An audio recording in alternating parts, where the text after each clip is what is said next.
Thank you, and welcome back to the second segment of the show for today. We're talking to Dr. Lewis Baldwin, and he's talking about African Americans and the election of 2016. Dr. Baldwin, let's see if we can continue this second segment by talking about some of the issues in this election that might have an impact upon African Americans and some of the consequences. I think that's very important. I would say that the issues confronting Black Americans in this election, of course, are the same issues confronting all Americans to some extent. We're very interested in education, very interested in jobs, in a living wage, you know, and also issues that have to do with child care, that kind of thing. But when you look at the Black community, you're also taking into account more specific concerns, such as the relationship of the African American community to law enforcement. We know the epidemic of police shootings over the last decade.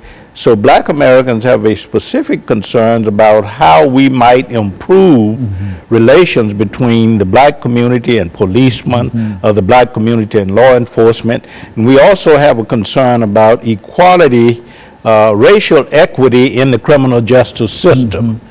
And I don't see those issues being addressed very much on either side. Of course, we vote democratically, primarily African Americans do.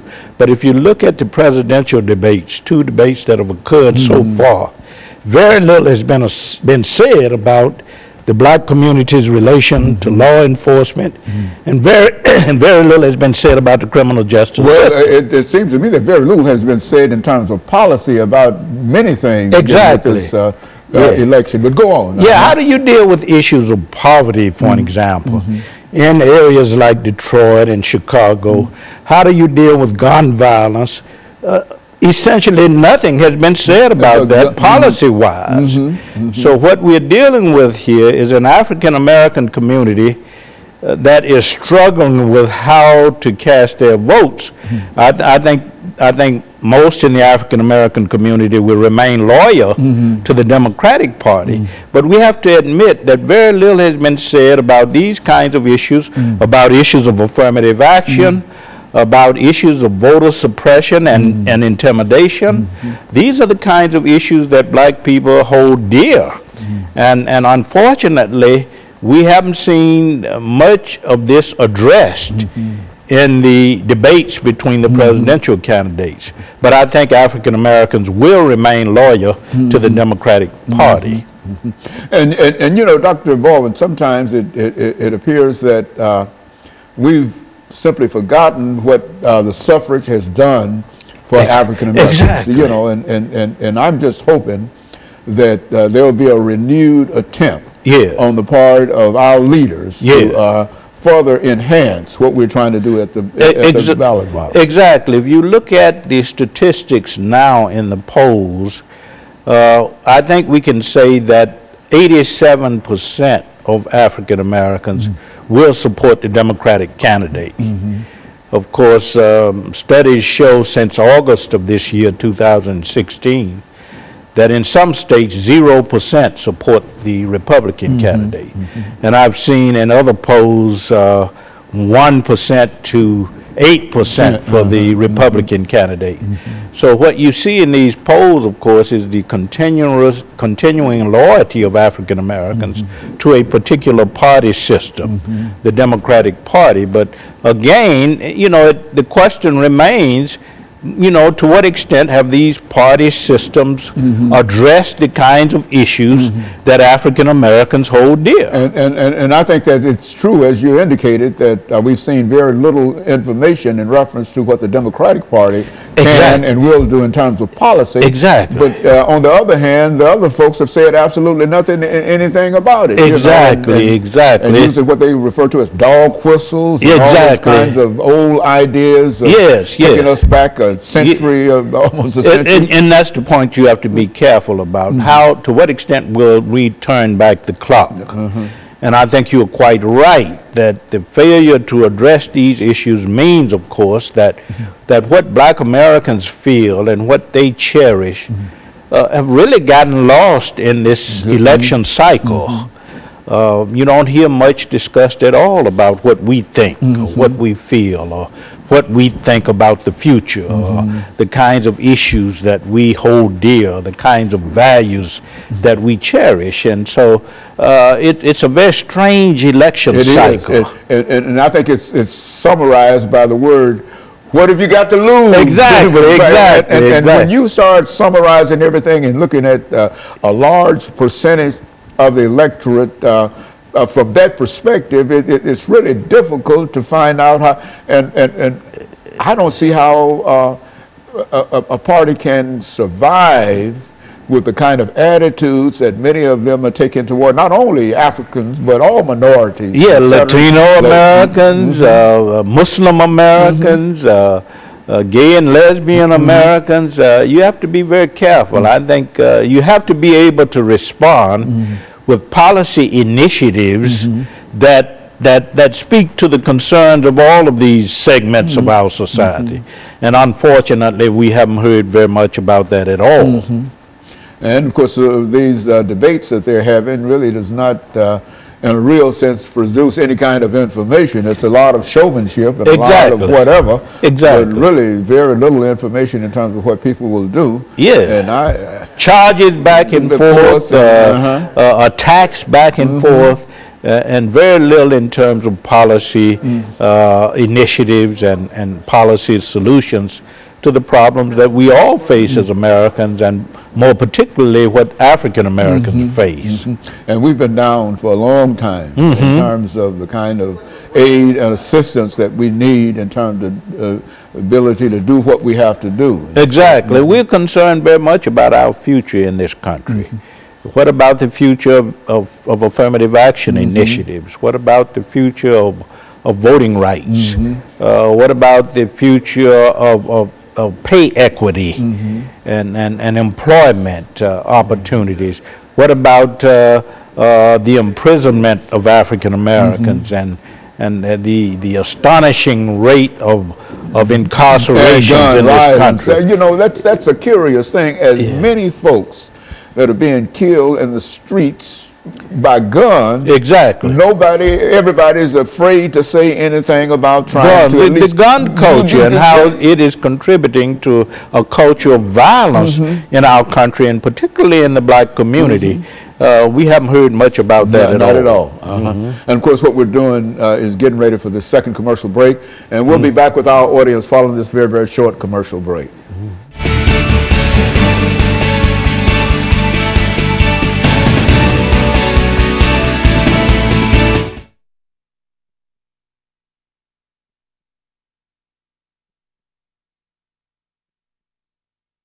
People back to work. About personal attacks, you know. And my God, hate. That's what it is. That's hate. Hate. Nothing but hate. That's all it is, man. I mean, you know. And hopefully, I hope it doesn't discourage, and I'd like to deal with that in the last segment. Okay. To what extent this might discourage turnout?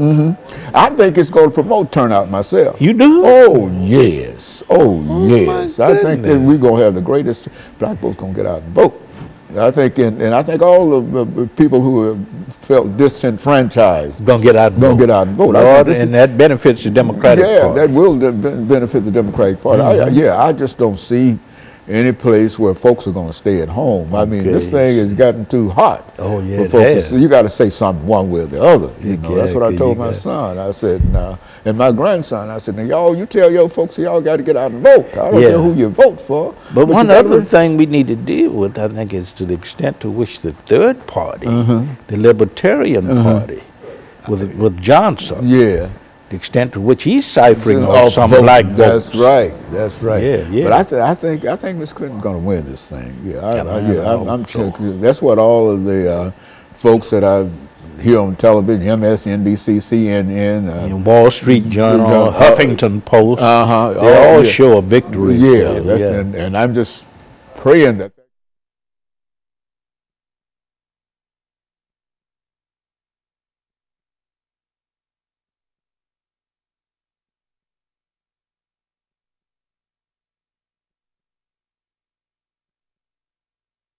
Thank you and welcome back to the final segment of the show for today.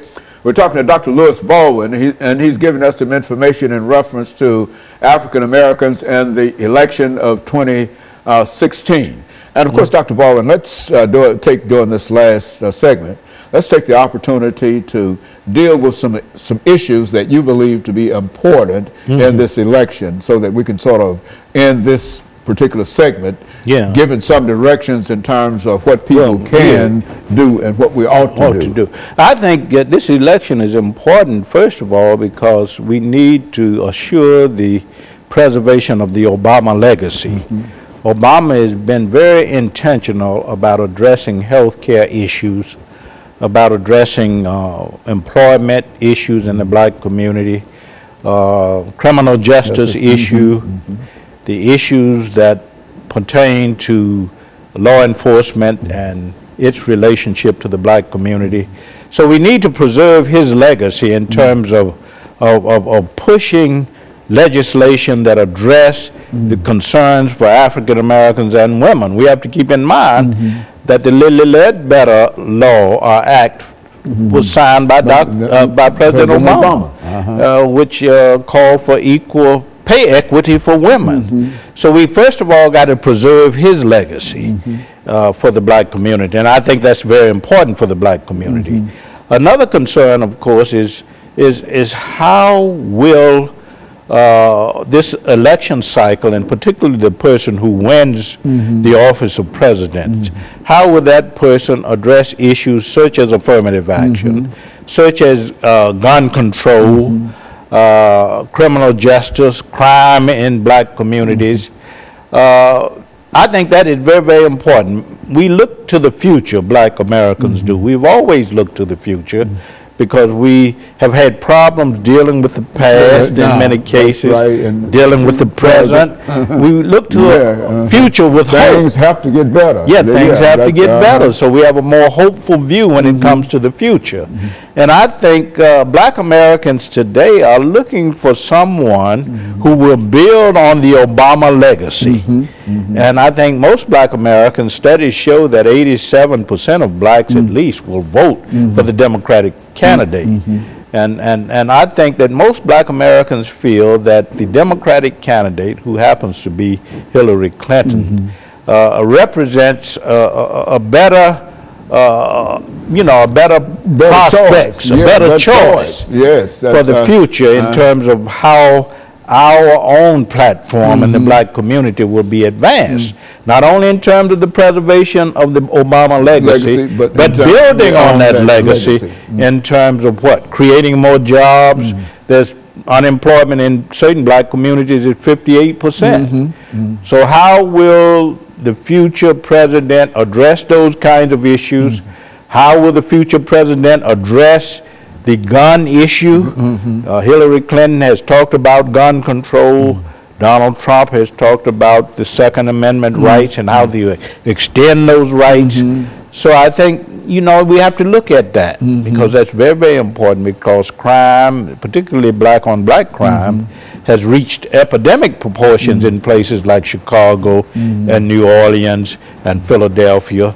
So we have to be very concerned about the candidate who wins and how that candidate will promote our agenda as it relates not only to education and jobs and the Supreme Court very important, very important, pay equity, voting rights, affirmative action. I think these are the concerns that black people bring to the ballot as they vote for our president on November 8th. And I think over the last 5 minutes, Dr. Baldwin, I think that this is an opportunity for black folks and other folks who feel that they've been discriminated against. Disenfranchised. That's right. This is an opportunity for them to move forward. Exactly. And the best way to move forward is to have a good agenda. Exactly. And I think that the Democrats do at least have somewhat of an agenda. I mean,